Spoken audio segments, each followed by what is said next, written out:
చేయదలుచుకున్నా. నేను మీ రాజ్యాంగాన్ని మార్చాలనుకుంటుంటే, రిజర్వేషన్లు రద్దు చేయాలనుకుంటుంటే అది వద్దు. ఈ దేశంలో దళితులు గిరిజనులు ఇంకా ఆర్థికంగా చితికిపోయి ఉన్నారు. రిజర్వేషన్ ఉండాలి, వాళ్ళకే కాదు బీసీలకు కూడా రిజర్వేషన్లు ఇవ్వాలి అని నేను చెప్పిన. దానికోసం నా మీద కేసు పెడతావా? ఆ కేసులకు భయపడతానా? నేను 20 ఏళ్ల నుంచి ఎన్నో ఒడిదుడుకులను చూసినా, ఎన్నో ఆటుపోట్లను చూసినా.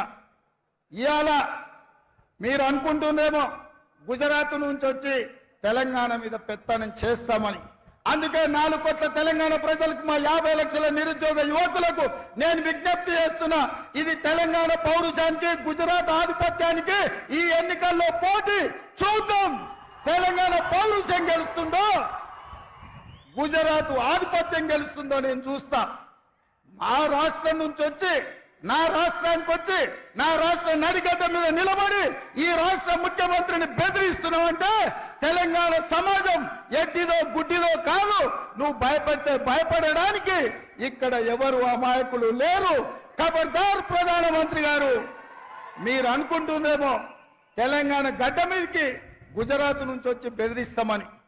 ఇది నా ఊరు, ఇది నా ప్రాంతం. నా ఊరికి వచ్చి నన్నే బెదిరిస్తావా? నేనేం మాట్లాడినా రిజర్వేషన్లు రద్దు చేయొద్దని అడిగిన, రాజ్యాంగాన్ని మార్చొద్దని అన్నా. ఒకవేళ నీకు నచ్చితే నా మాట విను, నచ్చకపోతే నా ఇష్టం. రాజ్యాంగం మారితే రిజర్వేషన్లు రద్దు చేస్తానని ప్రజల్ని ఓట్లు అడుగు, ప్రజలే తీర్పిస్తారు ఎవరి పక్కన నిలబడాలను. అంతే తప్ప మీరు ఆలోచన చేయండి సోదరులారా. పక్కూరోడు మన ఊరికి వచ్చి మన ఊరు చౌరస్తలు నిలబడి మనల్ని అవమానించే విధంగా మన ఊరు వాళ్ళను తిట్టు ఊరుకుంటే మనం ఊరుకుంటామా? ఉంటామా?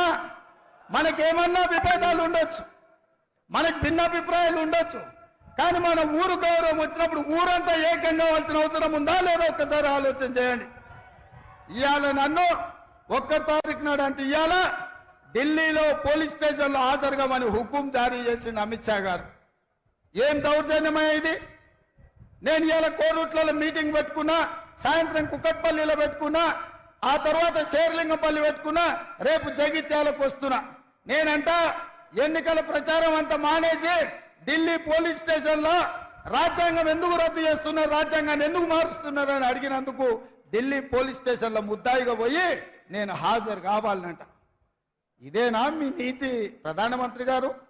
మీకు ప్రధానమంత్రిగా బాధ్యత ఇచ్చింది ప్రజలు రేవంత్ రెడ్డిని పోలీస్ స్టేషన్లో వేయడానికేనా? ఇదా మీరు నేర్చుకున్నది? ఇట్లా భయపడి ఎంతకాలం మీరు రాజ్యాన్ని వెళ్తారు? ఇట్లా భయపట్టించి ఆధిపత్యం చెలాయించి అన్యాయంగా రాజ్యాలు ఏలాలనుకుంటే నిజాం నవాబ్కి ఏం గతి పట్టిందో కనుక్కోండి. రజాకర్ల పరిస్థితి ఎక్కడికి పోయిందో మీరు ఒక్కసారి తెలుసుకోండి.